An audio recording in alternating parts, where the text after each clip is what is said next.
Hello and welcome to Pro Trader Strategies Market Commentary for Tuesday, December the 11th. My name is Eric Wilkinson, and some of you may recognize me as the Wolfman from CNBC, Fox Business, or even the Wall Street Journal for my commentary on everything from economic to geopolitical and market analysis. Please keep in mind that everything that we talk about in these market commentaries is not a solicitation to buy or sell any of these securities or strategies. At the end of the day, I'm here to teach you some different strategies you can implement into your portfolios, but please do that in your own way. Also, remember that past performance of any trading system or methodology is not necessarily indicative of future results. All right, having that out of the way, let's get it on with some economic data across the pond.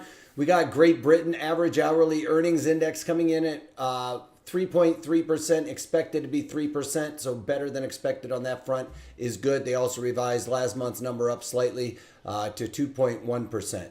Then here in the United States, we got our PPI, Producer Price Index. That came in at 0.1%, expected to be unchanged. So price inflation is considered to be good when the economy is starting to go. Now, Producer Price Index is the prices paid by the producer, and these numbers could be reflective of the tariffs as well. So core PPI came in at 0.3%, expected to be 0.1%, so better than expected on that front as well. So that's about it for the economic data. We get CPI, see if those are being passed on to the consumer tomorrow, because producer price indexes go up. They try to pass those increased prices off to the consumer. If they can't pass those off to the consumer, that means it's eating into their margins. So those are things that we look for economic data points to see how well the overall economy is doing. If the consumer can't handle those increase in prices, that is a negative for business.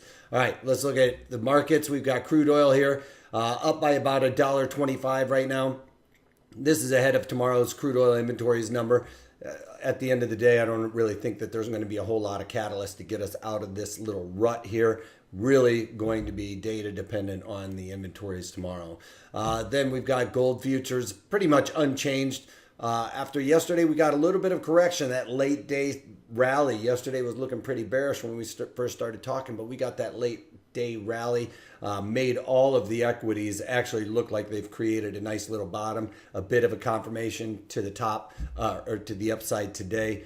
Does not bode well for gold at all. So if gold settles below this Fibonacci area, then I think we're going to come back down, roll back down to that 1225 point of control that I've been talking about. That's where I think it's going to kind of settle down. Bitcoin just looks like it's on a death spiral at this point. I don't know even what to say about that market, to be quite honest. VIX right now giving up a little bit of ground as the equities are rallying, but I think that we're going to start seeing, because as of yesterday, there was a lot of negative sentiment in the overall markets, and then we got that big market rally back.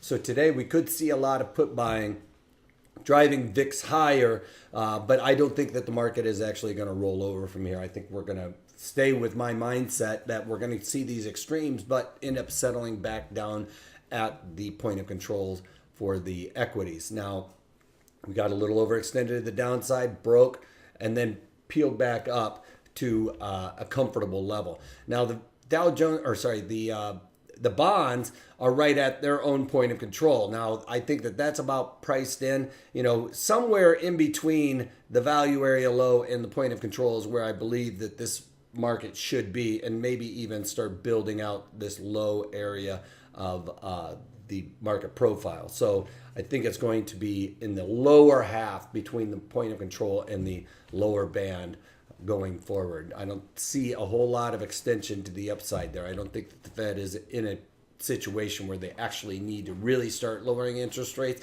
I think they just need to really hold off.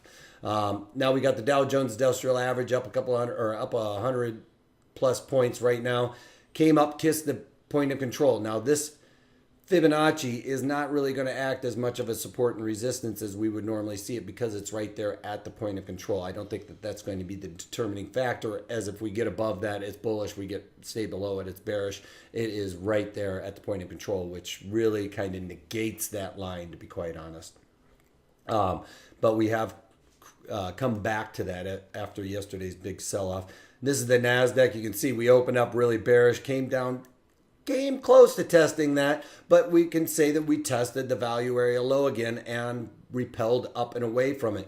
Today, a great settlement would be above these two Fibonacci areas, because that would make it want to migrate back to the point of control. You can see that on the NASDAQ, the range is getting a little bit narrower on these moves, as I would expect. We get these big gyrating moves and you settle down into a little into a groove, if you will.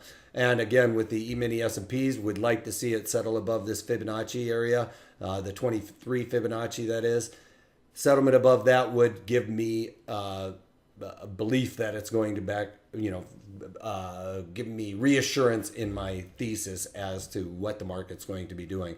Yesterday's big doji here really makes it look like a solid bottom, to be quite honest. Came back above this extended area. That's where we just got a little overdone to the one side or the other. And this is what I'm talking about with the overnight chart, or this is the daily chart with each candle being a 30-minute representation and each blue area a full day.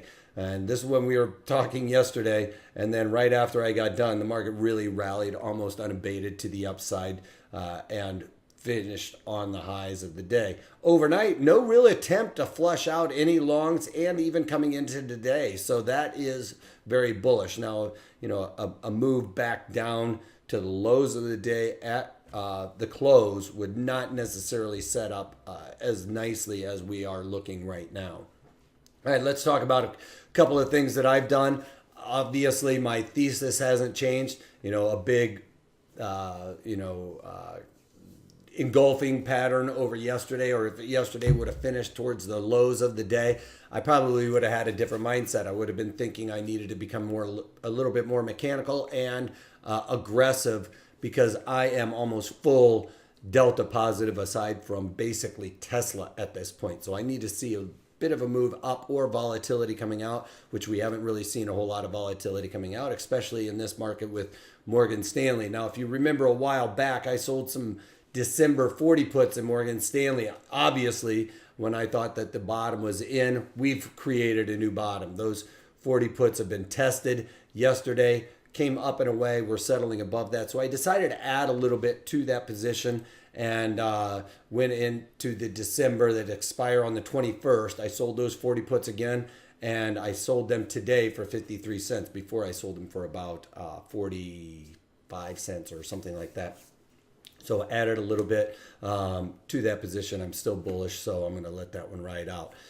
That's it for today. I've just added a little bit of long deltas. I'm still under the market assumption that I believe that this market is all going to migrate back to the point of control. We're going to stay within these extremes that we've seen, especially in the E-mini S&Ps. Yesterday we did break below that, remember, but that big strong move back third time through made that look like a really nice bottom, along with the other two bottoms that we've seen previous to this last one. So yes, one could say maybe we're seeing lower bottoms, but at the end of the day, that was a big solid support as far as I can see. Especially you can see it showing up in Morgan Stanley. You get these big dojis at the extreme moves.